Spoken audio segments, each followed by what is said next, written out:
Call the meeting to order. Roll call. Ms. Moka? Here. Mr. Olson? Here. Mr. Walker? Here.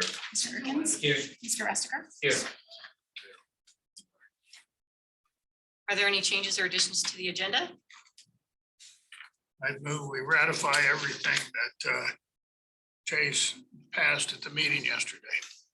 Oh, right, yes. That's Let's right. vote on it first and then I'll tell you what it was. Forgot, yeah, sorry, the meeting moved. It's today. I just do what's on my calendar. All right, seeing none, let's move forward. I know TM had the opportunity to recently attend the FAM dinner last week. I don't know, I lose track of days. But I just wanted to say it was a fantastic opportunity to meet some of the clients that are looking at Boise and Boise Center. And it was a great meal. I think the center was well represented, the district well represented, and I feel like Boise City was well represented. So kudos to the team, kudos to the CBB. And hopefully we see some of these clients coming out in the future, but just to let you know, it was they did great. And we had duck, so that was fun. With that, I'd entertain a motion for approval of minutes from our regular meeting dated January or June 20th. Second. All those in favor? Aye. Entertain a motion to approve the minutes from the work session also dated June 20th. So moved. Second, Second. all those in favor? Aye. Aye. All right. Full meeting minutes. are approved. On to the monthly activity and financial report. Great, thank you, Madam Chair, members of the board. I want to reiterate some of the FAM last week. It's literally the highlight and most excitement the culinary team has every year when we do this, because they get a chance to get creative and just do things that they don't normally do or can't because of sheer numbers. But I mean, literally the culinary team that day when I was down in the kitchen and that sort of thing, they were almost giddy being able to put all this stuff together and telling me how they made some of the things in the duck and how it was prepared. It took like 12 hours to prepare the duck the way they did it. And it was phenomenal. I didn't see anyone not try it and certainly not enjoy it. I think there was one vegetarian, but no, the team, Allie and her team, participation in the CBB and our hotel partners, it was one of the funnest groups. I mean, Allie couldn't get them to sit down. She's looking at me like, and they just clicked, and it was a lot of fun. And thank you for attending. It was a great event, and as we move forward, as the board has the opportunity, please participate. Team was at my table, and the two planners, it was a fun table. So yeah, I showed up planning to sell the Boise Center, but you and your team did such a good job of doing that. I just got to enjoy dinner and have some good conversations. So kudos. And they got to hear what you do and what you represent. There were a lot of questions. It was great. It's a lot of overall good interaction. You'll hear about this. I don't want to steal any thunder, but the first swim meet ended the 16th. Brian and Jim have some video and about the grand opening, and then Brian will do an update, but very successful, and I had a chance to chat. We're having some cool events lately. Penmore is in Pacific Northwest economic region, and it's the western provinces of Canada and the northwest states of the United States. Sunday night, the opening reception was sponsored by the Canadian government. Governor's been here, several senators and other folks from the legislature have been here this week. It's a very interesting group. They roll out tomorrow, but then Botanical starts moving in, and Botanical has been here once before. The last 3 years they met remotely, so it's the first time since 2019 when they were here that they actually be in person. When they were here before, there was about 400. We're expecting 1,000, and researchers, scientists, grad students that have to do with plants. So it's going to be great. They're using both buildings. They move in tomorrow. Today we had a BEO meeting, banquet event order meeting. And normally those meetings go for probably an hour or even a little bit longer because we have several events to go through. It took 30 minutes because that's the only event next week. They're taking up both buildings starting tomorrow through pretty much the end of next week. We do have a couple of smaller groups in, but they were pretty easy. So a lot of fun with that one.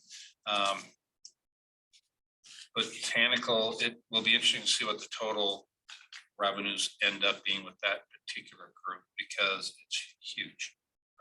The food alone is pushing 150 at this point. And that's not all in. So although, and if any of you ever run into Stacy Lisby, who's our senior event manager, tell her thanks. The BEO alone is 178 pages. So Kristen, I think you can appreciate that one.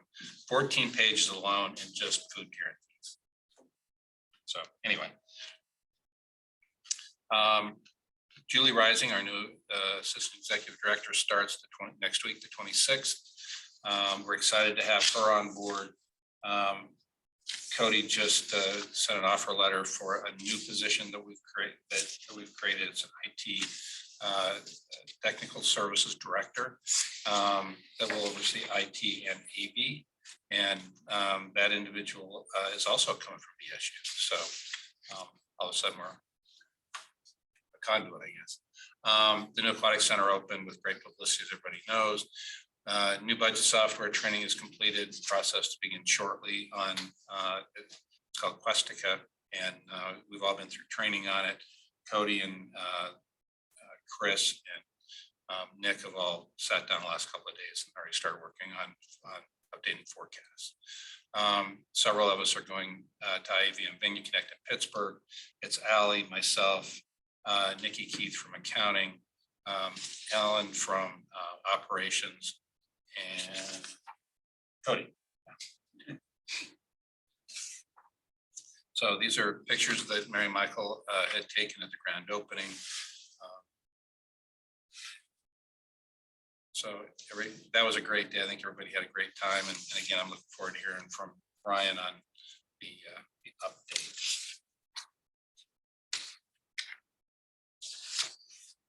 The numbers, it's same positive message. We continue to look at our capital needs. We're probably shifting. We had a bollard project that was budgeted this year for almost $250,000 that to protect the back of the house building on the ramp from incoming vehicles.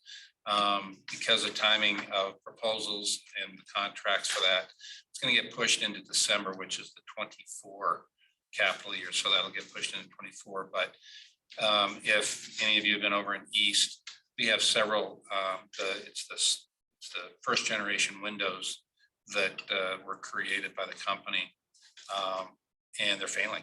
And so the company is warranting the windows, but not the cost of installation. So we're going to look at insurance and that sort of thing, but that'll be a project that potentially will hit this year. So there might be a trade-off there, but otherwise, East Police Center East will be in 24, but it's already being planned. Rollout for those contracts for RFP are going out shortly. So Cody's in charge of that one. Otherwise, cash flow is looking good, and we're having a good year. So there's some. I'm having some internal discussions. We're up in events, but we're down in attendance, and I know we've been really managing the type of events that we're having. Everything's pacing well, but total, particularly in attendance, is still up. But I've asked the team to take a look at what the forecast is and if we're just being conservative or not. So again, good news. We're up to what our budget is, and it's just a little bit of a disparity that I want to take a look at. So occupancy and ADR again continues strong. We continue to see a year-on-year decline, but it's across the valley.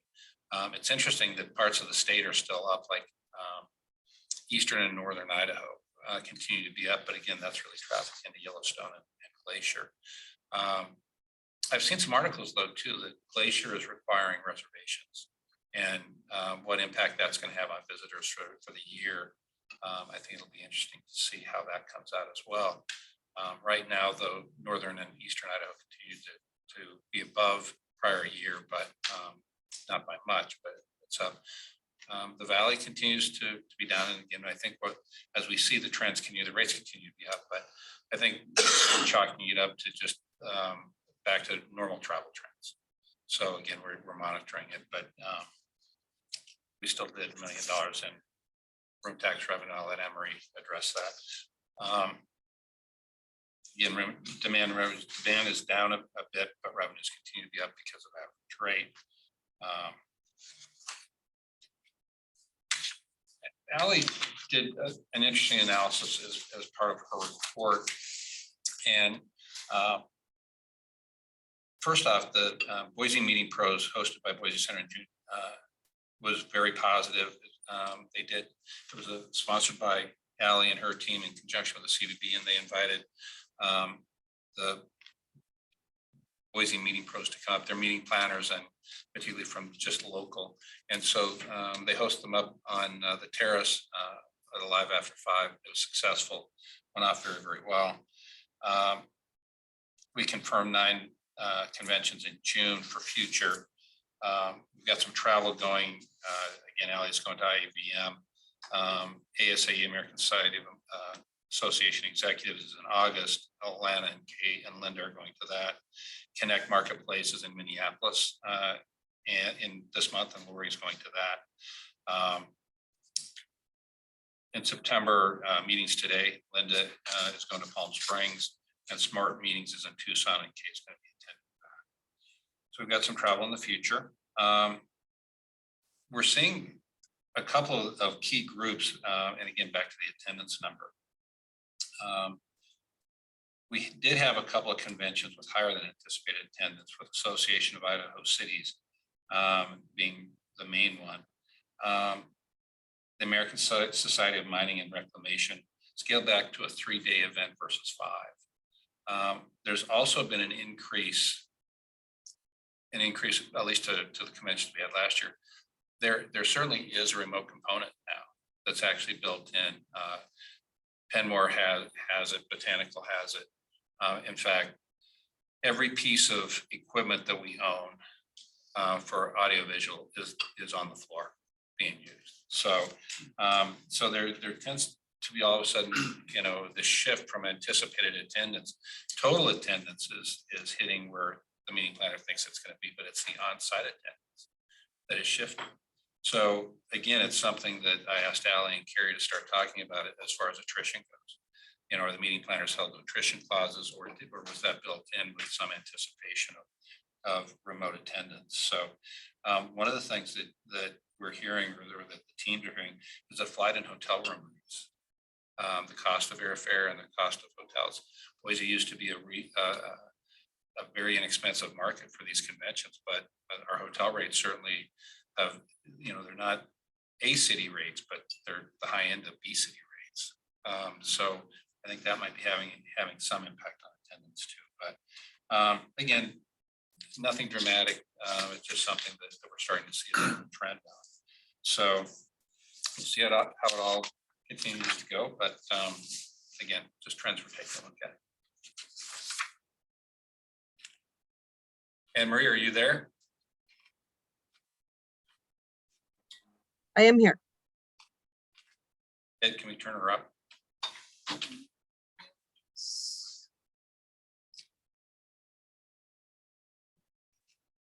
All right, Anne Marie, say hi.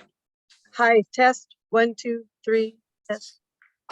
Hang on a second. We're trying to get your volume up here.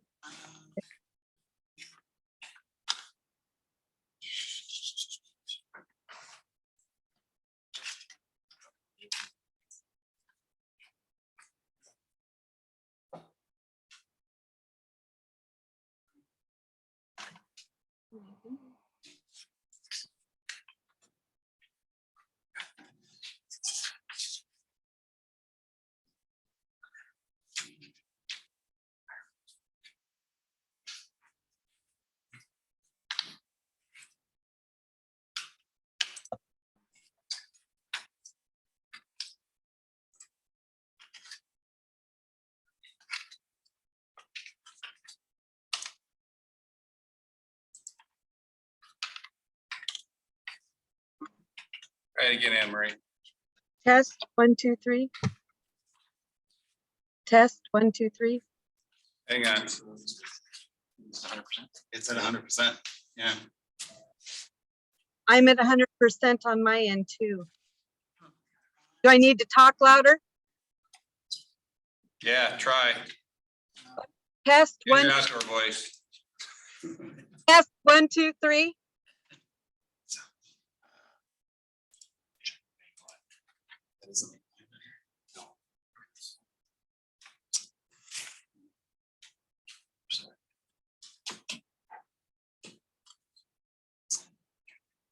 Try again, Emery.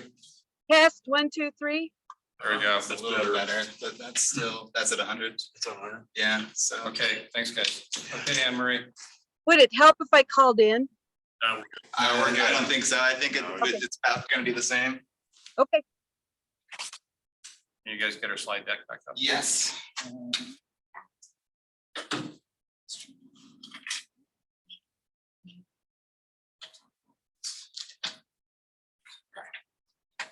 Okay, Anne Marie, you're up. Okay. I don't see the slide. Oh, there we go. Okay, thank you guys. All right. So from a financial perspective, the center revenue was up slightly from the prior month, and it's 33% higher than last year's same month. We have 3 line items that are over $1 million at this point, which is great news for us. Our total revenue is $800,000 over prior year.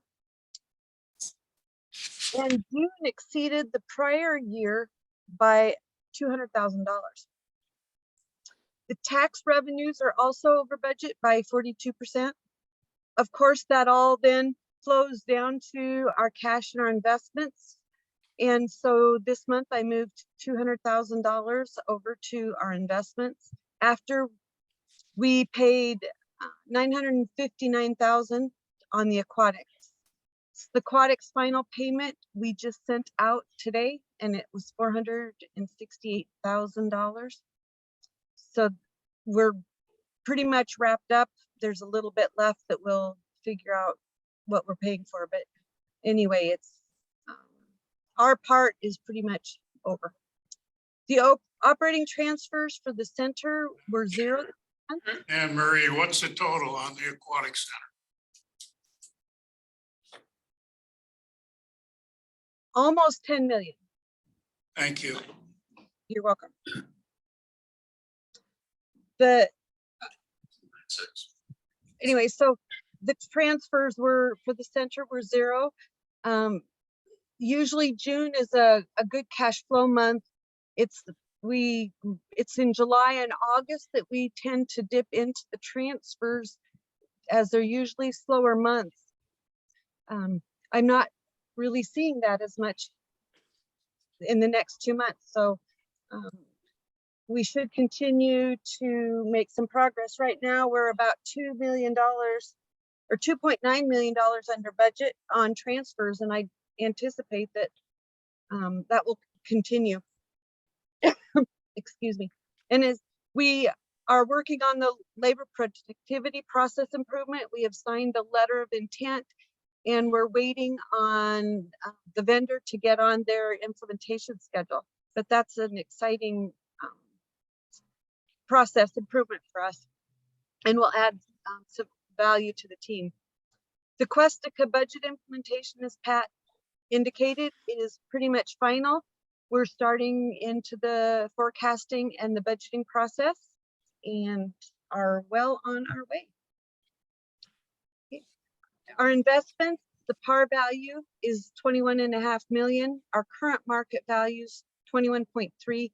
We're just about, our loss is just about $300,000 in the whole portfolio. Our 6-month return is 1.65. The benchmark, which is a 0 to 3 year treasury, is at a 1.8. So we're a little lower than the benchmark, but that's also because our effective maturity is 1.3 years versus a little longer maturity in the benchmark. Again, we purchased 200,000 in investments in May, and you can see how we're allocated out. We're about 43%. Somebody have a question? No, 43% agencies, the remainder in government with the small sliver in cash. For combined revenues, our combined revenues are 11.7 million. Compared to last year, we were at 9.5. So that puts us almost $2.2 million over budget in revenues. And a lot of that is from the revenues in the center. As I indicated, the center's almost almost $800,000 over prior year. The rest is tax revenues. Our expenses are 9.8, prior year was 8.5. So we're about 1.3 million over prior year in expenses, but overall our revenue over expenses is almost 935,000 higher than prior year. And we're $2.3 million over budget. Okay, here you can see our tax revenues. We're at 5.4 million on the tax revenues. We had another $1 million month. If you compare it to our budget was 763,000. We had last year a little over $1 million, so we're pretty close to last year. We used a statistical modeling method to forecast, and it took the prior years and did an analysis on it, and so that was where the 763,000 for the budget came from. But when you look, it's obviously we did better than last year, so we're having another great year in tax revenues. We've had our highest operating revenue months in the last 11 of 12 months. If you look at June 2023, our monthly revenue was 794,000. The prior year was 598. And so we're tracking again along very well. Room demand is up 6%, and 2 of the last 3 months show increases over the prior month. Our 12-month rolling average is at 10.4 million. Our square foot utilization, you can see here that, hang on here, I can't see the bottom of that slide.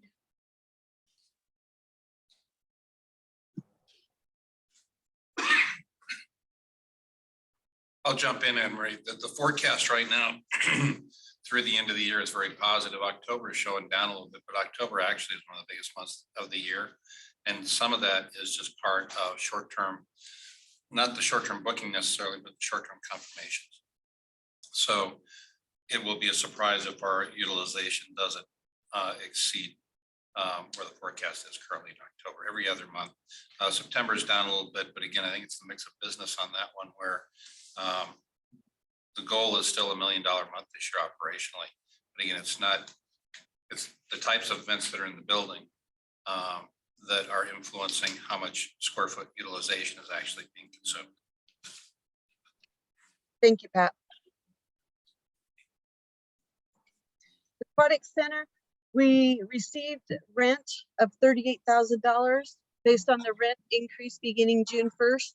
We do have a little of a credit to give back to them for the rent in June, since we had no funding in June. Again, funded $1 million in May. And after the above payment, at that point, we had about $500,000 to fund, which we just finished up the funding on that. The budget, we talked about this a little bit last month, recession looming. This actually shows a little bit of a positive trend. Last month, we had 2 positive factors. This month, we now have 3 positive factors. So, or 4, sorry, 4, 2 of the 4. So good news overall.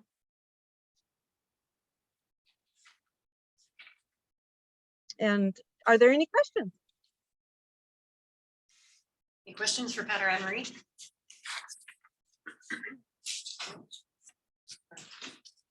Now discussion items, so we don't need to vote to approve, so just keep on going.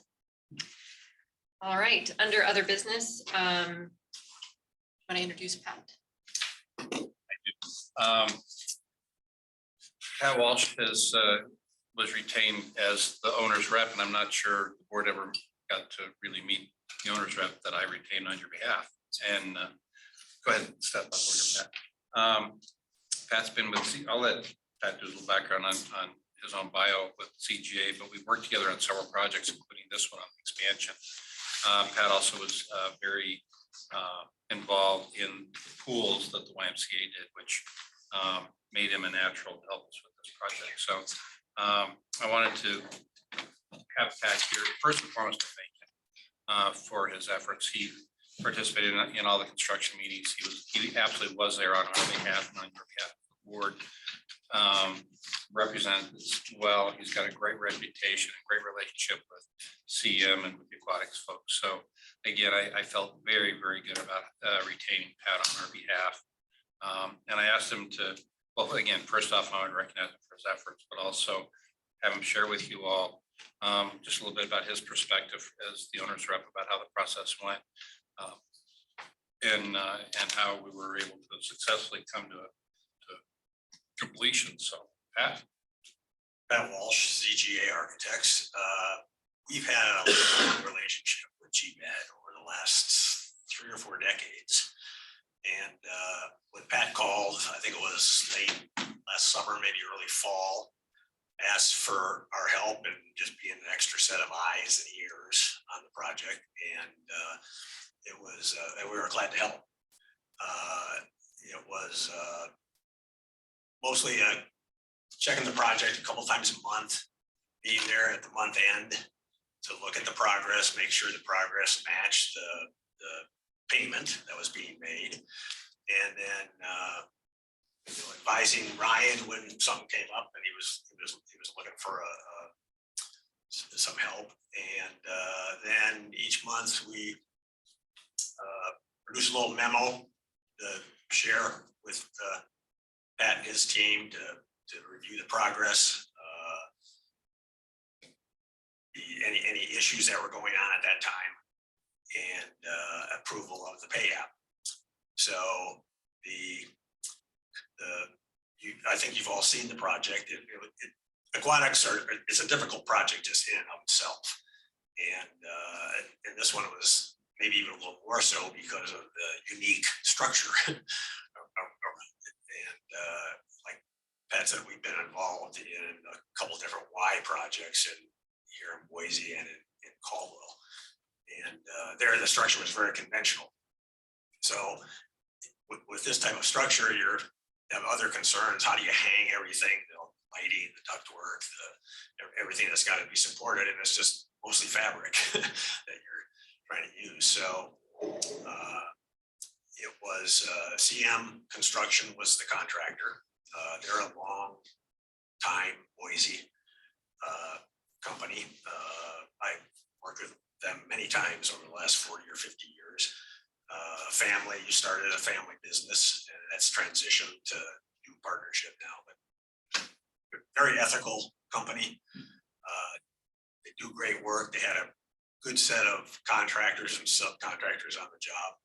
It's probably the best concrete I've ever seen in quite a while, and which is good for this project because it was mostly concrete. So the difficulty, I mean, you see the pools and you can understand how difficult that is. What you don't see is everything behind the scenes. There's miles of piping, wiring, and ductwork. And so that all came together. It was, I think they've had their first event there. Ryan will probably tell you about that. But it's a great facility. I think it's going to serve this aquatic community well here, but the greater community as well. It's probably going to be a nice draw from outside the area. So there's still a few little issues that need to be resolved, but Ryan is tracking those. The contractor is taking care of it, and hopefully in another I don't know, 30 to 45 days, all those things will be taken care of and be able to close the job out. Any questions?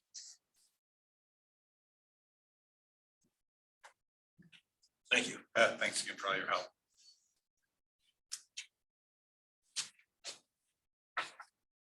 Right. Cliff, marketing update? Mary Michael is unable to. She had a bit of an accident last week, and so she's healing, and so we have Cliff. Thanks, Sounds so Pat. Set me up. In first talking about Mary Michael, I would just like to, yeah.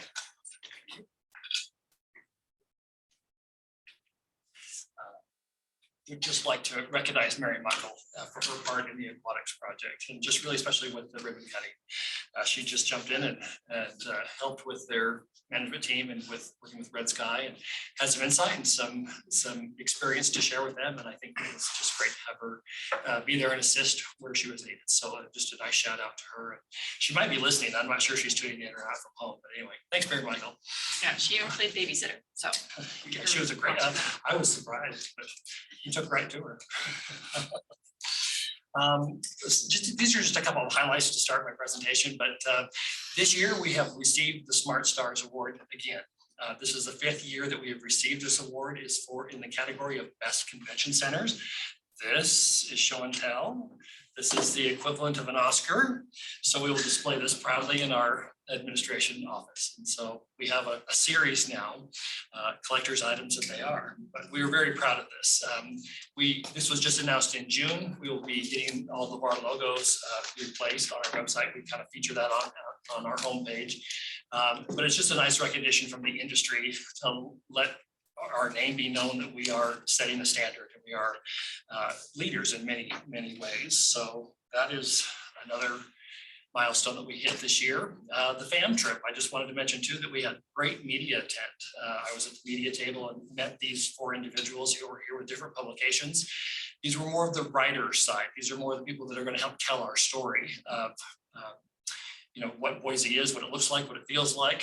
So it's not that perspective of they're trying to pitch me and sell me an ad package. There's others that do that.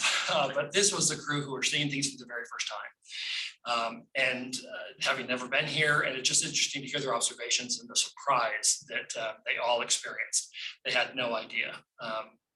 And so it's nice to hear that refreshing, they're reassured that, gosh, this is safe, this is clean, this is so unique.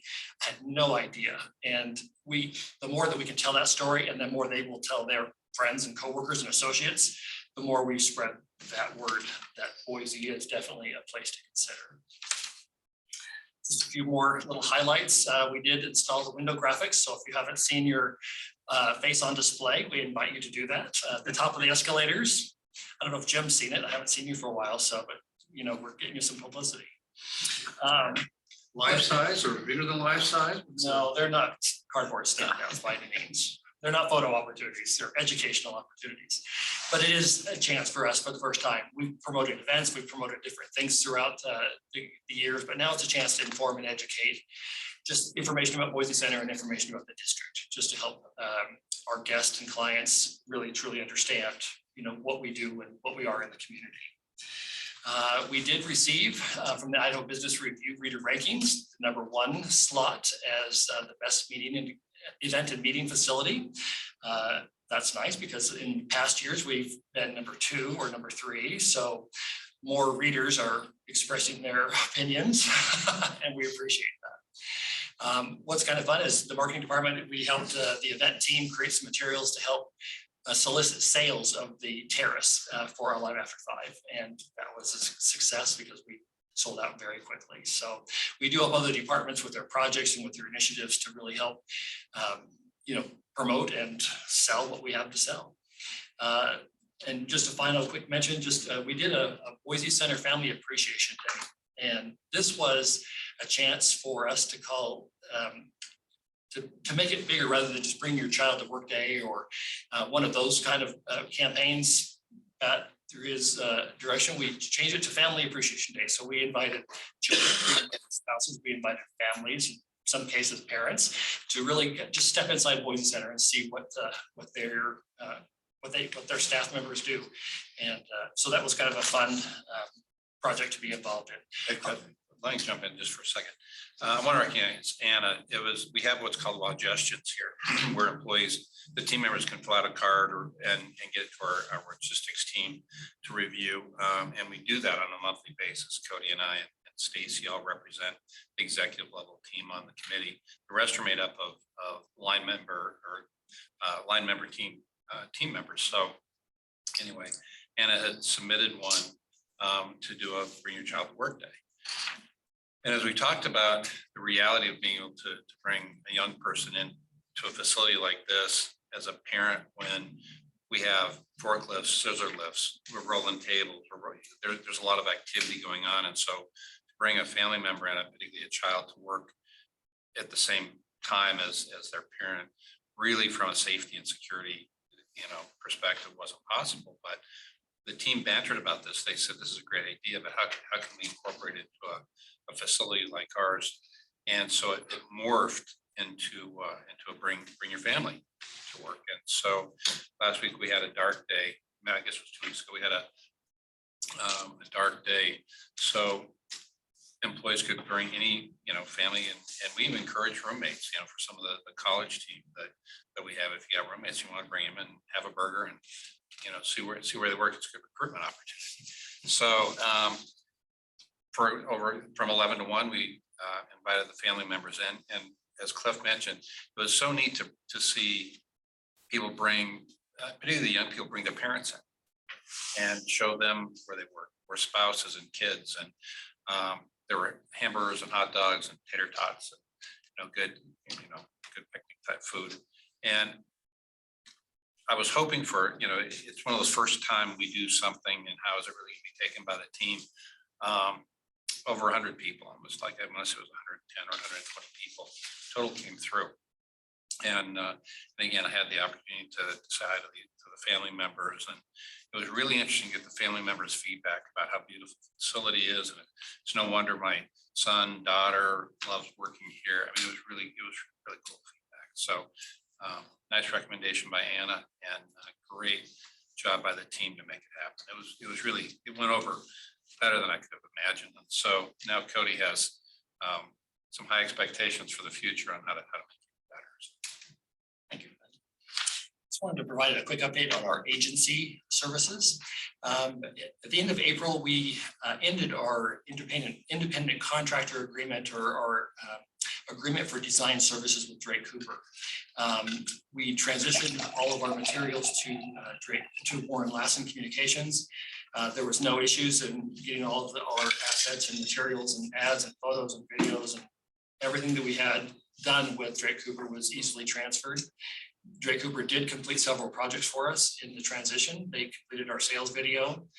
They did a creative refresh on our digital ads, which I'll be sharing with you in just a moment too. And they did some updating regarding our keywords, our SEM, and our targeting regarding our digital advertising. So when we originally did our RFP, we did award 2 agencies. We've been working with 2 agencies, and we just came to an agreement that it was time to move on from Drake Cooper.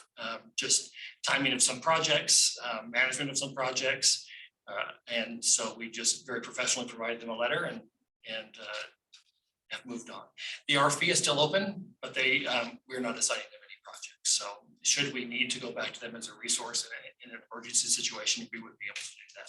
So Warren Lassen is now our premier, first and only active agency who will do our creative services, who will do our design work, our photography, our websites. All of those kind of projects will now fall under one agency. So wanted to make sure you were aware of that.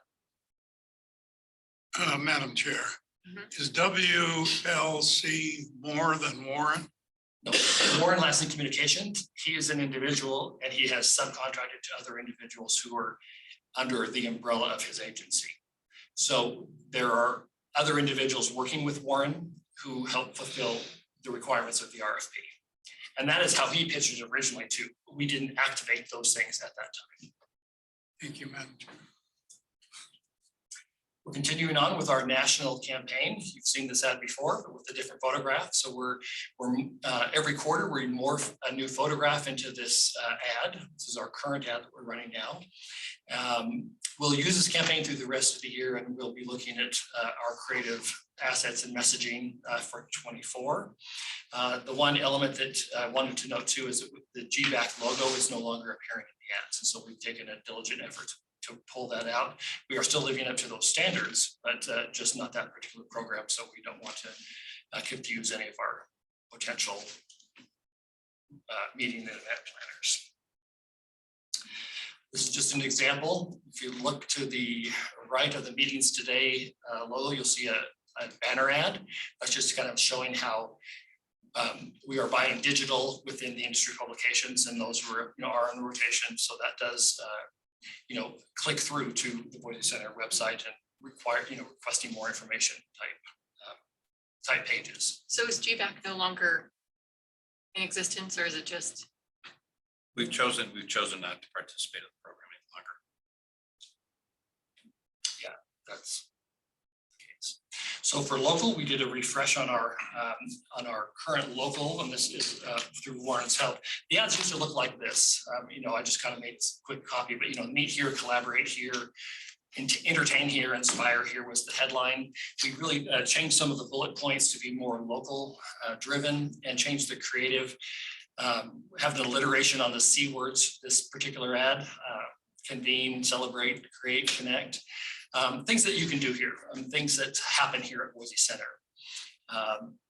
So this is what's currently running. In fact, the new visitor's guide from the CVB, or Visit Boise, just came out. So here's an example of that ad in the publication. So we're activating it in places where we do publish ads locally. We don't do a lot of local, but we do key publications.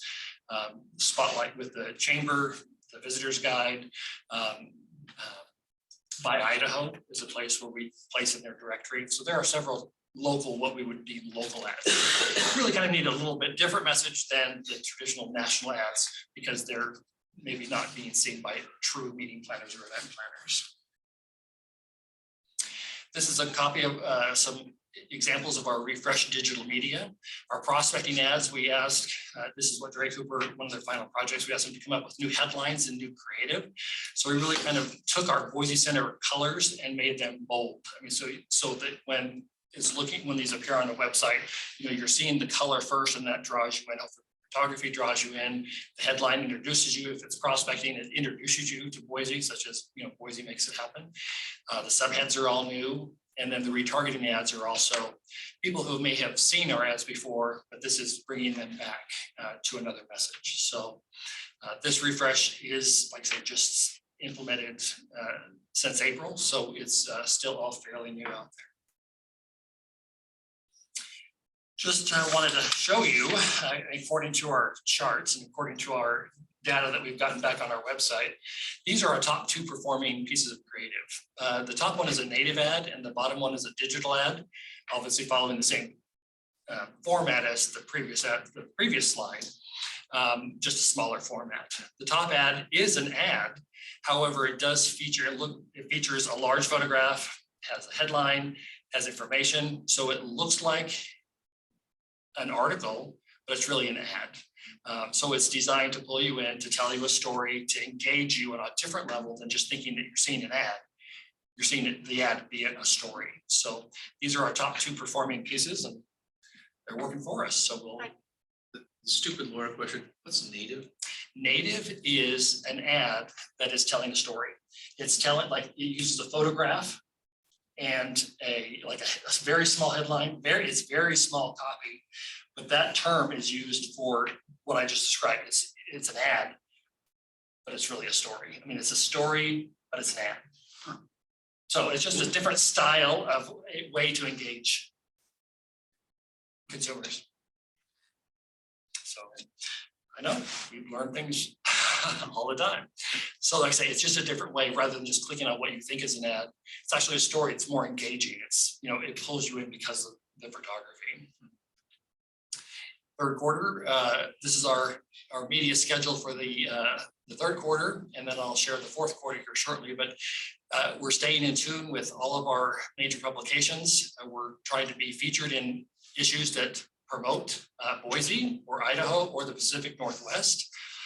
In many cases, as you can see by these notes, and I know that Anna will send these out afterward, many of these ad placements come with bonus advertorial, and I'll show you an example of that here shortly, where we have a chance to tell our story our way in using our pictures. So quite a bit of exposure and a lot of awareness to keeping Boise out there and keeping it top of mind. So these are great publications to work with. And at the FAM, we met a new, there's a publication called Preview. And I purposely have not placed advertising in it. Number one, it's very expensive, like Vogue expensive. But they promote incentive markets and you know, if you want to take your group to golfing, or if you want to take your group to a resort, Costa Rica, it really promotes incentive travel and rewarding type travel. And so I had a chance to talk to him at the FAM about how we might be able to work with them on a different level rather than just buying an ad. So we'll be investigating some things like that for the new budget for next year. Here's 5 quick highlights that I wanted to mention about our website, and I'll show you some matching slides here shortly. The paid media is driving about 40% of our traffic, and organic search is about 33%. So the paid media is actual ads, looks like ads, and then organic is where you just type in, tell me meeting places in Idaho, or show me convention centers in the Pacific Northwest, where you're just doing a generic search. That's where some of our readership is coming from. So in looking at those numbers, it's very similar to last year. Overall, we've seen approximately 15% more website visitors in 2023 than the same period in 2022. So there is growth there. The duration of how much time people are spending on our website is about the same. Idaho is obviously our biggest driver of visits, followed by California, and Arizona and Colorado are also both interesting. I'll show you the stats here. It's like, so we are getting attention in other states and proving that we are truly a regional facility. So here's the figures from February to June. Here's just a kind of a year-to-date recap from the website about the numbers of impressions, the number of people who are seeing the ads, clicking on the ads, interacting with the digital media and exposure that are, and bringing these people to our website to learn more about Boise Center. So I don't, there's a lot to absorb.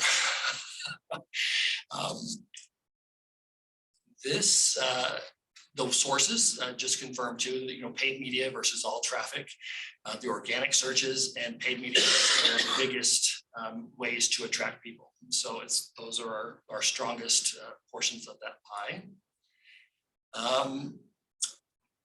Users are up.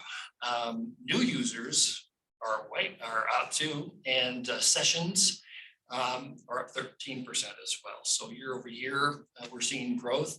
Some are down, some are flat. You know, this is the session duration, those kind of things. So we'll be working on those and seeing how we can maybe expand or increase those numbers. Here's the slide that shows who's coming to our website, and then California was noted, as well as Arizona and Colorado. Essentially, Oregon is still positive. You know, on the left, you're seeing the states themselves and the growth in those 4 that I highlighted, but also in the actual cities. Seattle, Salt Lake is still high. They're above last year. They're increasing, as well as Dallas. I mean, Dallas at 19%. It's like, you know, any kind of increase or exposure is good. So we know that some of the things we've done to match or complement cities that have direct flights or publications that have special publications. Meetings and Events does a Texas edition. They do a Chicago edition. So we're placing in those markets where we can create and capture as much attention as possible. Mary Michael and I have been working obviously on editorial elements. Mary Michael does take the lead on many of these, and sometimes I get get tossed the baton to help out where I can. So Smart Meetings did this nice feature about Boise, and this is kind of a highlight from facilities and destinations showing that we placed an ad. But also on the far right, that is our advertorial. So we submit to the publication our article, our photos, our bullet points, and it runs as if it were a story, but it's really controlled by us. And in many cases, these editorials are deemed bonus. And so because we're placing ads and multiple ads in these publications, this is the way to help kind of enhance our story and tell our own story. This is an example. Mary Michael did this. It's from Meeting News Northwest. This is a sponsor-driven editorial. So we provided this editorial. It looks like it appears as an article on their website, but it's really driven by us. And this was, again, a bonus opportunity because of an ad placement. One of the things we've taken advantage of this year and really enhanced is the opportunity to do e-blast and newsletters in association with our trade publications. So in red, you're seeing the name of the trade publications. This is what we've done so far this year. And we've had opportunities to access these publications databases for a message. And it's been a great opportunity to really reach a very broad audience of meeting planners and to reach these subscribers to these publications and help, once again, promote the Boise Center story.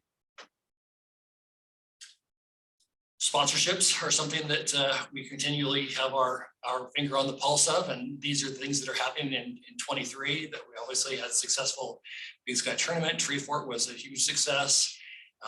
The Outdoor Media Exchange is coming up in September. And then once again, we're very engaged with the Chamber and the Idaho Business Press, or the Idaho Business Review, I should say. Sorry, I made that up.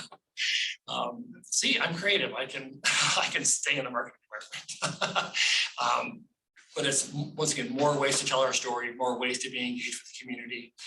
In fact, we have our Chamber Golf Tournament coming up a week from Monday. And so we'll be out there actively promoting many of our new employees, our new event managers, and some of our new staff to really meet some of the people in the community. Popcorn again? Maybe. Yes, 6 different flavors.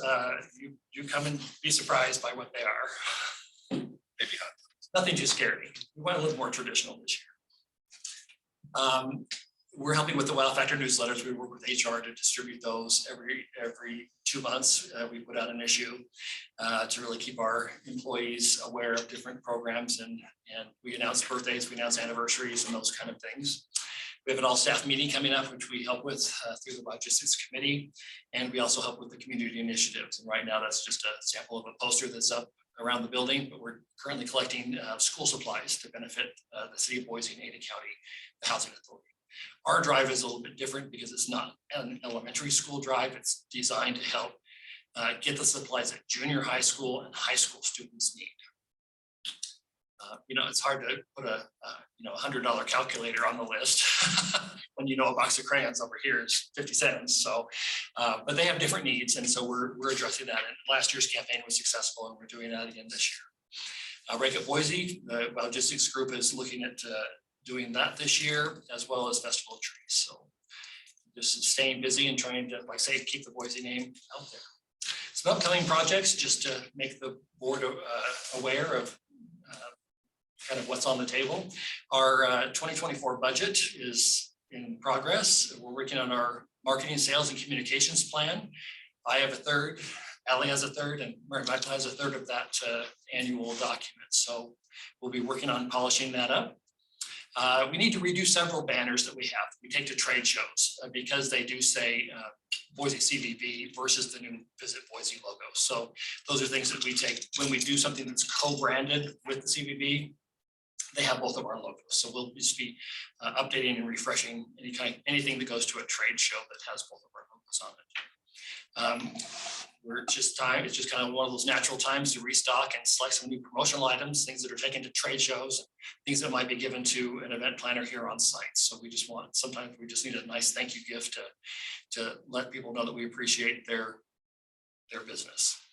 We're working on a new event services guide, and we hope to have that rolling here very soon and posted online.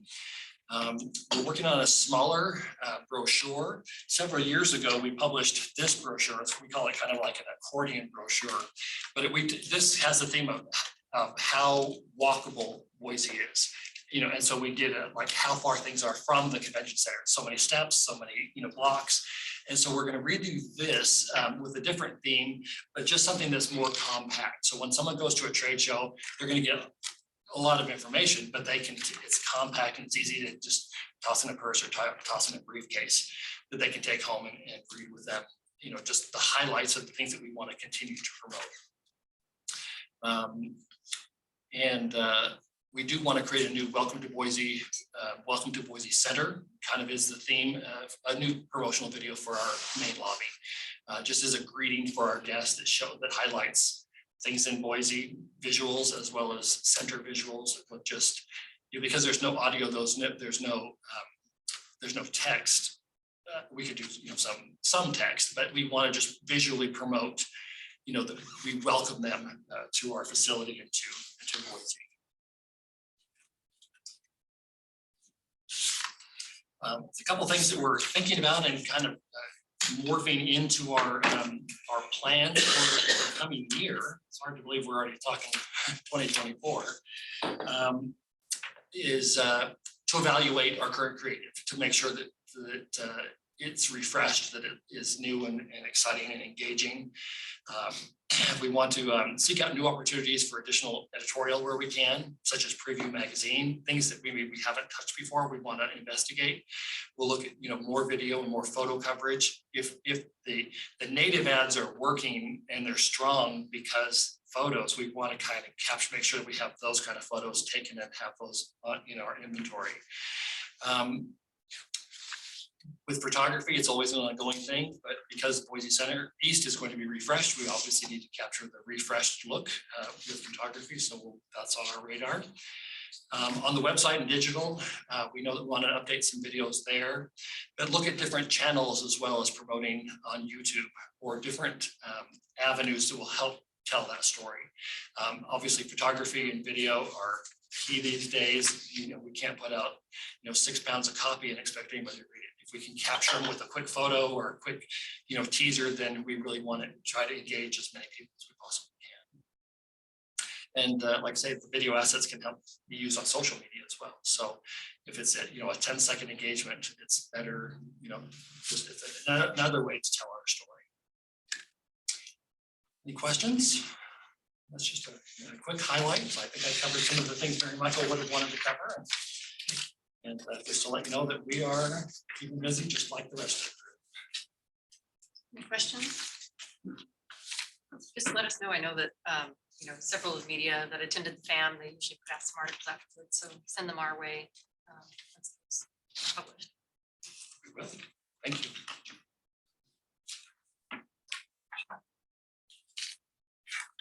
Great. SCA, Ryan.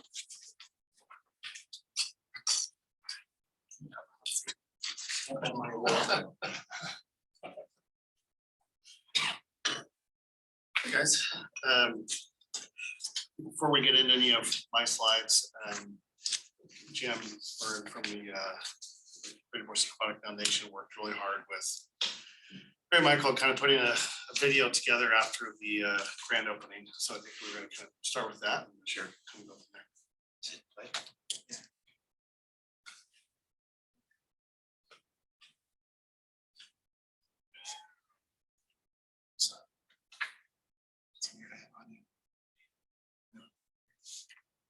Well, we have no audio issue.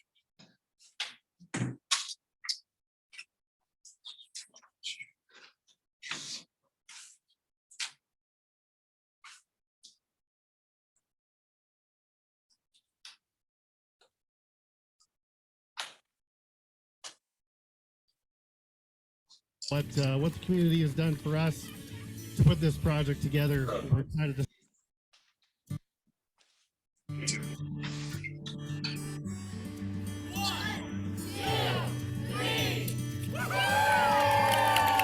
welcome. Thanks for being here today.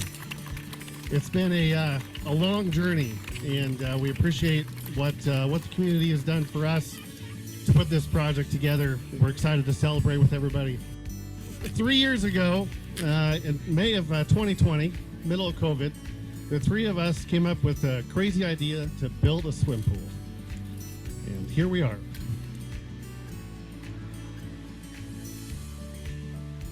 This initial plan was a much smaller pool and a much smaller project. But the more we dove into it, pun intended, the more we realized that there was a larger need in this community. We knew that there was demand. We thought when we opened these doors, we'd have 250 to 300 blessed participants. We have 800 people registered in our program. We've had 600 go through the doors. Yeah.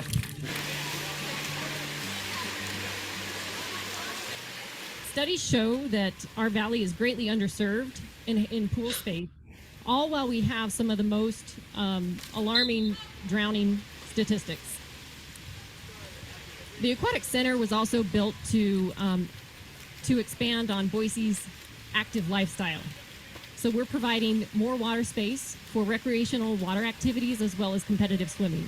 So that's how we feel it really ticks the box on being a socially important aspect for the community.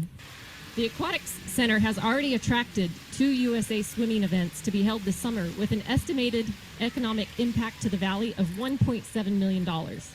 And once the word spreads about this facility and the amazing hospitality that Boise has, I'm sure there will be many more to come. This project is an example of everything that can go right in a public-private partnership. For the district, it was the right project with the right partners at the right time. This facility is gorgeous. This is fantastic. Congratulations on this. This is truly magnificent. It's so cool when you drive around the corner, right? And you're like, bam, there it is. And then you walk in, right? You walk inside and you get the smell of the water and the chlorine, and you're like, this is my happy place. It smells like summer. For me personally, I got excited when I learned about how many people this is going to touch, right? Yes, you have the competitions, but you also have the families that get to use this. And I loved the aquatic safety part of it, teaching kids how to swim. I asked Ryan if we could, at least make the water green. He politely declined. Okay, whatever. We're still going to be involved. We still love it. But even with the blue, we absolutely love this, and it's fantastic.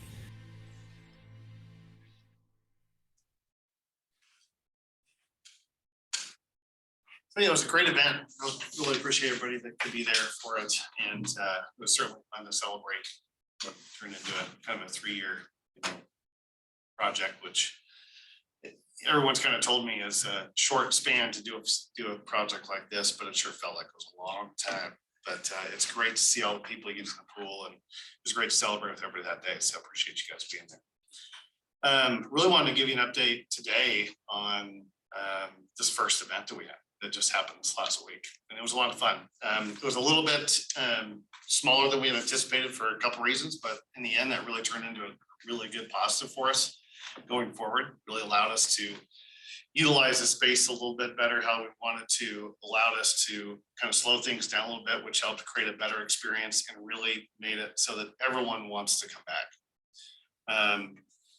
We ended up with about 300 athletes, 200 coaches, parents, about 500 people total. 98% of those from out of town. Really very few local participants in this particular meet. We had teams from Idaho, Washington, Oregon, Colorado, Utah, Arizona, Montana, Alaska, and Hawaii, all traveling to Boise for this. Based on the survey we did with coaches, we had about 90% of those returned. We had 990 confirmed room nights from those. We're estimating about 150 on the section that we did not get back yet.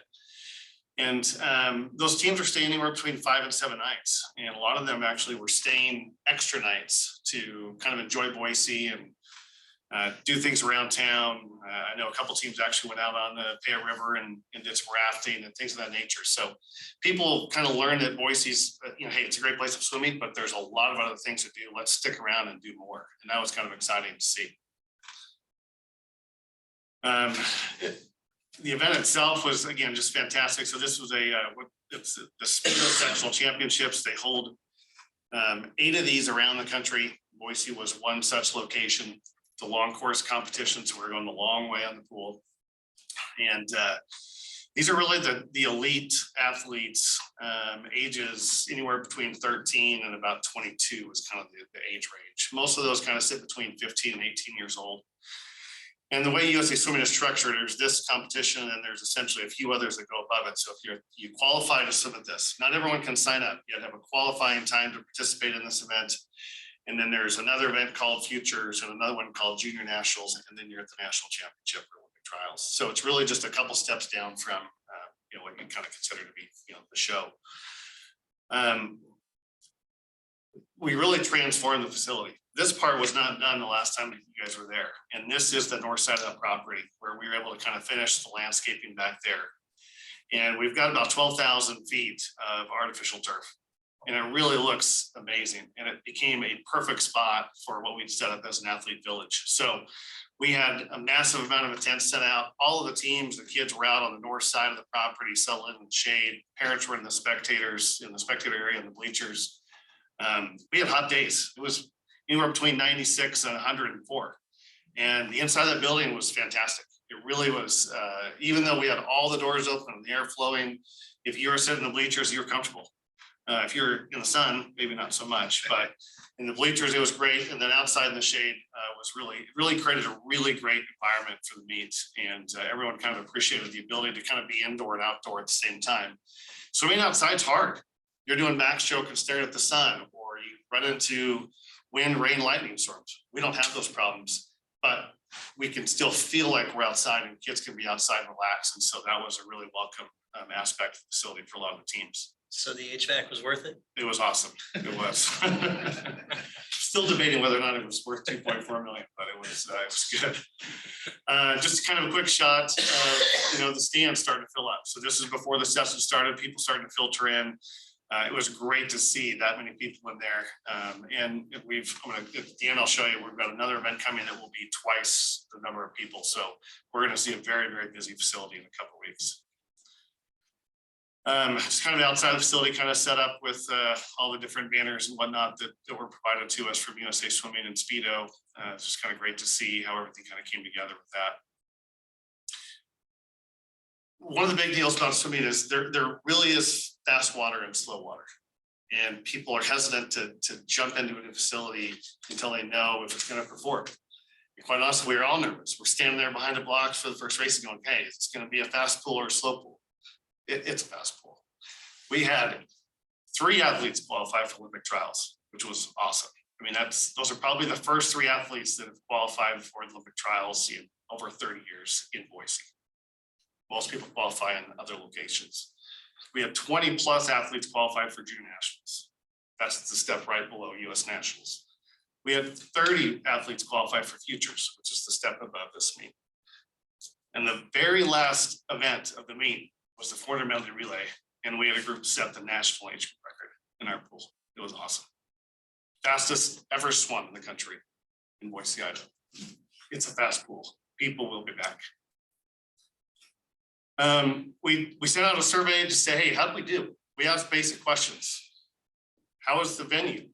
How did you like Boise? How was your hotel experience? What can we do better? Things like that. And these are just tidbits. We really, in all honesty, the negative feedback was, God, I wish you would have fruits and vegetables and hospitality. Had nothing to do with the venue itself or Boise. And so we took some snippets of some of them. Just love the facility, again, beautiful venue, operationally, we had perfect. That athlete village, love the athlete village and the camaraderie it created amongst the athletes. People have nothing but great things to say about local hotels. So it's gonna be great feedback to give Lucas and his team to spread. The hotels are wonderful for the guests. People love Boise, just beautiful and friendly. A lot of teams saying they're gonna be back and they're gonna bring other teams with them. And again, just loved it. Must be magic in the pool. It was fast. So it turned out to be just a spectacular first event. We're very excited about it. And now we're gonna take 2 more weeks off and get back into it and do another one. This next one is August 1st through 5th. It will be essentially double in size. We'll have 560 athletes. We'll have 350 coaches and parents.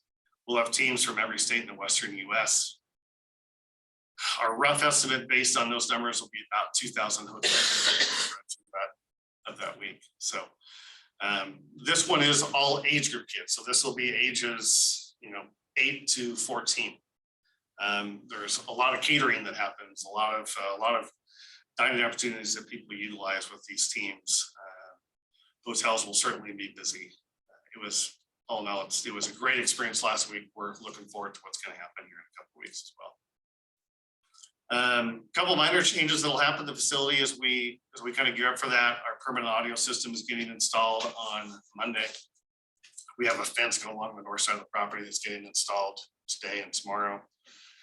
And aside from that, it's just kind of just little tiny things, as Pat noted, just little things here and there that'll get finalized and knocked out. Probably the one main open item is swapping out for a permanent electrical panel, which will then allow us to get our permanent occupancy permit. We have that in stock. We've simply asked for that to wait until middle of August, so we've got through all these events and whatnot, and then we'll be able to shut down we've got to shut down for about 48 hours to get that installed. So we've identified a weekend to do that, and that'll be mid to late August on that. Any questions at all? Sure. How was parking for that event? That's what I was gonna ask too. Thank you. It was good. I was nervous about it, to say the least. And, we worked really hard with the neighbors to try to find accommodations. We have some neighbors that were very helpful, some that were not so much, but at the end of the day, the street parking was extremely adequate. And we just had we had volunteers out directing, saying, hey, here's where you can park in our facility. And if we're full, then go around the corner, you can park on Diamond or TK or up on McGregor, and here's some other locations. And we had a couple of people that were, upset they had to walk half a block, but for the most part, everyone thought it was fine. I did ask a few people how they felt about it, and their comment was, I had to walk a block, but I'm used to paying $30 a day to park at this facility or this facility or that facility. So, they're saving $150, $200 on parking, and they had to walk a block. They thought it was fine. The next one will be a bigger challenge. So again, more people, more kids, more parents. We've already kind of got some things in motion for that, including some shuttles to some satellite lots, actually golf carts to help kind of mobilize people around the neighborhood just to make it easier for people to get in and out. So we're prepared for that. But all in all, it seemed to work pretty well. That's one more question. So when we started this, you talked about the art of the possible on that parcel, and the potential for someday down the road developing that north side and maybe Olympic size dive well. That's the one thing I hear most often from folks is, you did the swimming, now we can't in the US host an Olympic diving event because there's no diving well. And you said that is a potential in the future. Is that still something that you look at? Yeah, it's still there. I think that we want to do a really good job at this first, right? As soon as we have perfected operating what we've created, then we can turn to the future and say, now what's next? And what's next could be a variety of things. Could be adding a dive well outside. It really logically would add a lot to the facility to have deeper water, a separate tank, dive well, provides other opportunities to seek bids for other events. We've talked about some level of hospitality out there in some regards, some sort of concession services. The space is there. And what we've done now with that north side, even though it's that artificial turf, we didn't do a product that's intending to last 50 years. We did a product that's supposed to last 5 to 10 with the idea that, hey, if we're going to make a change, let's not, kill our budget now. Let's use something that we can kind of babysit, so to speak, and hopefully allow for some future growth. One question I had is, do you guys plan or have any need to put in like a warm-up spa? Not really. We just really haven't crossed that bridge yet. Those things are relatively easy to do depending on the size and where you can find to put it. It becomes a bigger challenge because of the way you have to set that up in terms of a separate tank and water flow. So it essentially becomes almost like a backyard hot tub, because we already have two separate tanks of water, two separate filtration systems, two separate sets of, two separate sets of everything that goes in. So if you add a third tank, then you're dealing with totally different levels of chemicals and everything else. And so you have to look at ways that you can fit that into the facility. In all likelihood, if it's something that has to be something that sits outside, there really isn't adequate space inside to put like a hot tub type situation.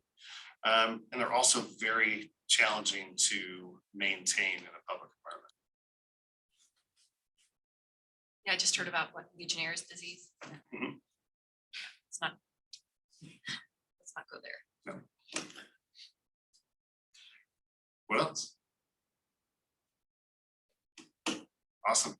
Well, thank you. Congrats. Betcha. It's We'll be exciting back. to see one under the belt and the next one coming up, and hopefully the word spreads and Yeah, absolutely. Just again, a lot of positive responses. A lot of people love to hear the story about how this came up and who was involved and trying to figure out who to contact in their own towns to do the same thing. So hopefully we've started something that can spread around and build some more facilities around the country, because they're certainly needed. We'll definitely be back next month to kind of give you a recap on the next event, how that went. And as always, if you guys have questions or want to come by the facility, just let us know. Congratulations. Thank you. Yeah. seeing no other business before the board, meeting's adjourned. Madam Chair, Yes. I will be out of the country on September 26th and have to miss that meeting. Anyways, fun. Huh? That's fun. You and everyone else in Boise. There's been a ton of people in Spain this summer. A little jealous. Where you going? Going into Portugal, so Oh, wow. Porto. Jeremy Malone was telling me that there was like 100 people from Boise over there at one time. We're Yeah. 2 weeks around. And one group coordinated, but then there was just a bunch of other people that just happened to be there.